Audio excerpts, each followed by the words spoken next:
built with large numbers of people expected to file either false returns or not at all when we get into tax season and that sort of thing. So you'll see this meme, if you will, build as we go forward.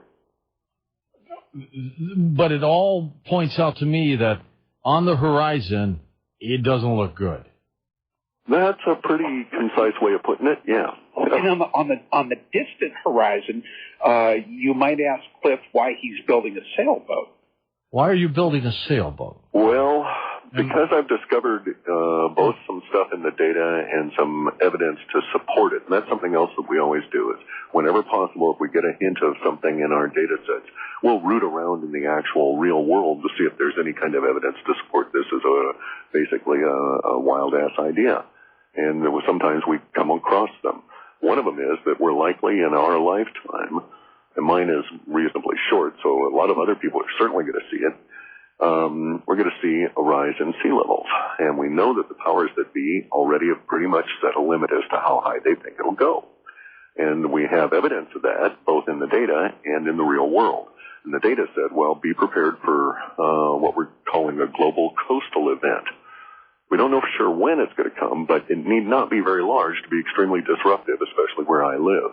For instance, if we only had 6-foot rise in the ocean, then most of the small town I'm in, its downtown is gone, as well as the major I-5 connector all the way across western Washington here. We, for instance, could flood out in the Centralia area, certainly would lose the Nisqually Bridge, and so on, so we wouldn't have deliveries and this kind of deal. So having a little craft makes a lot of sense. When Clif and I talk about this kind of a future, George, we'll generally explore, at least among ourselves, some of the broader implications of this kind of an event. And one of them is that if we have a 10 or 12-foot rise in sea level, the world is basically out of energy at that point because Bellingham, Washington, Long Beach, Bay City, yeah, all those places, all those oil refineries are built kind of assuming that sea level is going to be where it is. And if that changes dramatically... No, it doesn't need to be dramatic. It needs to be only 1.5 meters, and most of the refineries you're referring to have their intakes underwater. And Tariq Island stops loading in the Middle East, things like that. Okay, so if Clif does something like this, George, do you do it too? Oh, it's been in model space long enough that I bought a house 200 feet inland and 600 200 miles inland. 200 miles inland, I'm sorry. It's late at night, so you're forgiven. It is. Well, he's watching your back, George. That's all that matters here. True. But George's point is correct. He's up several hundred feet more than I am. I'm about 202 feet off the water here in Puget Sound. Probably not an enviable position to be in over the next 20 years. Now, the 20-year time frame is suggested by a lot of things, but there's a whole lot of stuff pointing to something within the next 5 years. But we had it initially wrong. Let me point something out. When I initially contacted George Ure and started talking to him about what I called screwy theory number 153, which was the projection that there would be an attack on the money center within the next 90 days, I'd had the numbers all wrong, and I thought it would happen sooner rather than later. And all I had to do was reverse my math, and it actually would have been much more accurate. So now we've got that math corrected, and it's actually shown us that within the next 5 years, there's a probable global coastal event that would cause mass chaos and, as George points out, deprive us of energy. So I'm building a small sailboat that's rugged enough. It's of American design. It's called a Sharpie.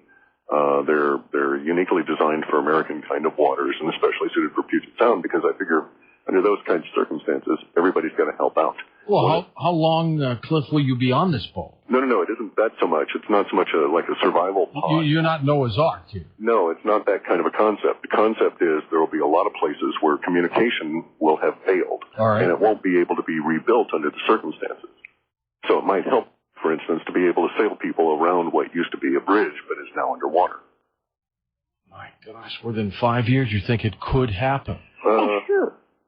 When you look at the melt rate of the glaciers in Greenland, the cracks appearing in some of the large glaciers in the Antarctic, it's one of those things you could literally, George, wake up to it tomorrow And even though there's an ongoing debate about whether the globe is going to heat or cool or whatever, it would only, rather immaterial. Yes. Yeah, it really is. I mean, it only takes a big crack and a big hunk of ice that formerly was on land sliding in, and we're there.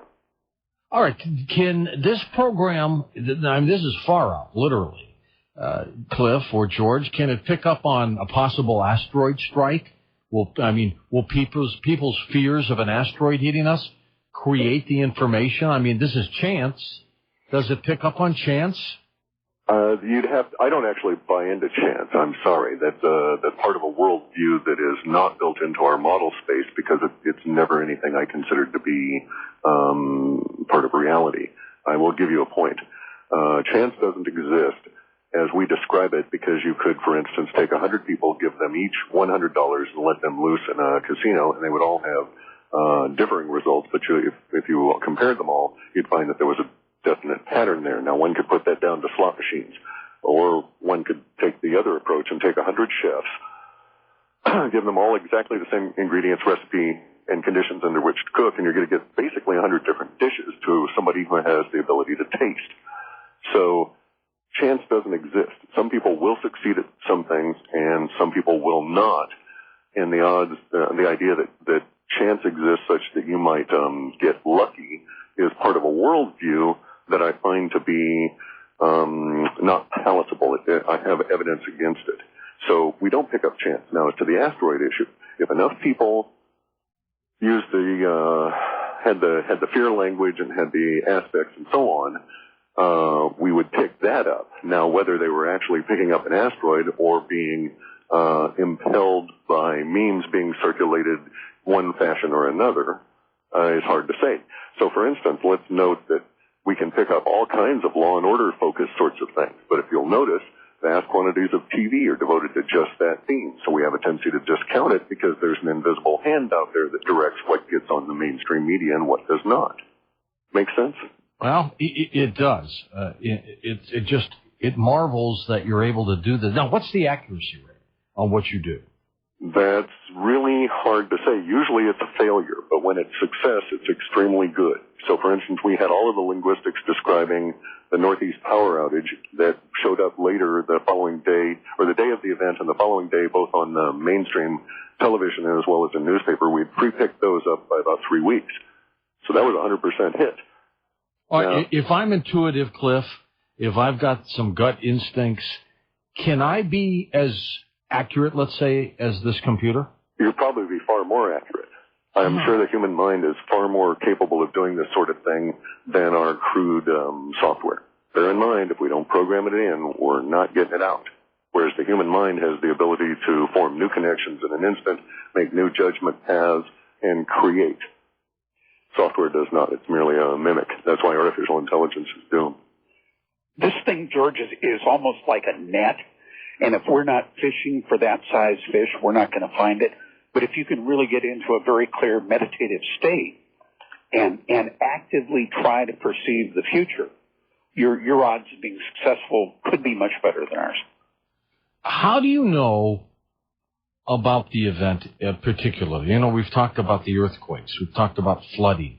Even though, let's say, you pick up these emotions, fear, everything else, how do you know what the event is? What happens is that the words that we pick up that are emotionally tied will bring with them other words, because what we do is we'll find like this keyword that has this high level of emotional attachment, and then we'll read words 2048 bytes on either side of it, and parse those out to just see what's hanging around with this word, and then we throw it into a big bin, and then we sort through the bins later on.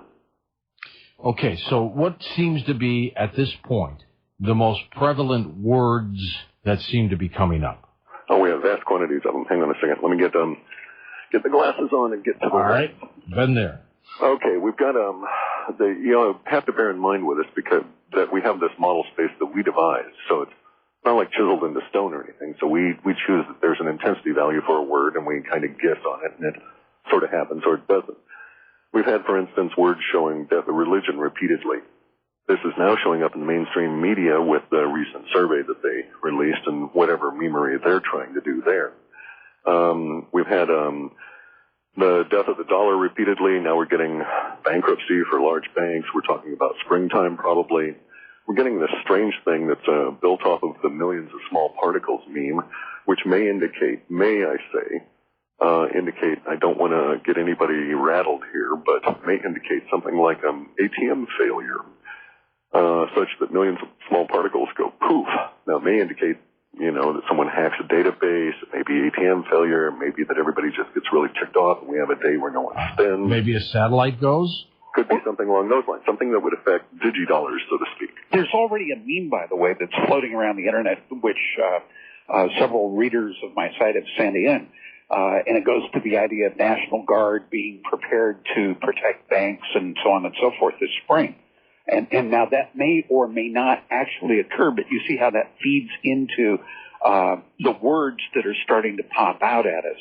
Yeah, Sally Homemaker reads this on the internet and doesn't have a defense mechanism built in because she's too preoccupied with her daily life and her children and trying to struggle against the economic tide that exists.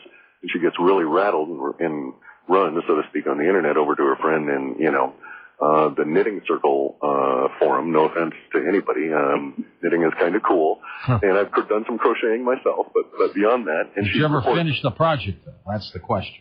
And the issue for her is that she's out there spreading that meme and doesn't really have any defenses. She adds to the emotional weight of it. We pick that up. Could it also mean that because, let's say, of the housing market, the subprime problem, that some banks fail? We know that that's to occur. We actually have some indications that there will be a foreign connection to this. Now, initially, I'd reported that in, I think, 1008, the previous run, or maybe the one before that, and we had made some assumptions about that may be wrong. We'd initially decided that it couldn't be an American bank that would fail outright of this size. That what would have to happen is a foreign component would have to go and drag down the American component. That may be erroneous. The foreign aspect of that is to say the aspect attribute set that had foreign in there, could be referring to a foreign bailout that is reneged upon. And that's the one we're seeing right now with Dubai and the city, of course. That's right. They're saying basically they may back out. Right. They may figure out that the pit is much deeper than they first thought. Or maybe it's the old stranglehold. Maybe they want more control.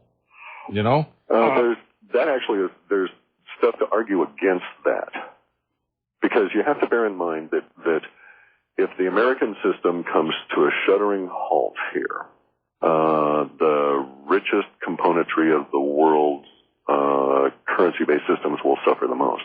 Dubai might be cut to a quarter of their gross national product and income within a matter of a heartbeat. Well, you might be right. Now, let me ask you this. What does the computer say about Nero fiddling over in the White House right now while Rome is burning? I mean, do you pick up on does the computer pick up on the population? I mean, here we are in the middle of all this. What's the president doing other than Iraq? That's really, it's hard to comment on. There's a whole lot, again, it's one of those issues where everything is very hot. The language is resolved, actually. I mean, today, by the way, a small town in Vermont voted to arrest George Bush and Dick Cheney. Mm-hmm. I mean, I've never heard of this. Not without cause. But in model space, we refer to that as the Bushista entity. And that's that group of words that are used to describe those people that keep the Bush administration in power. Ah.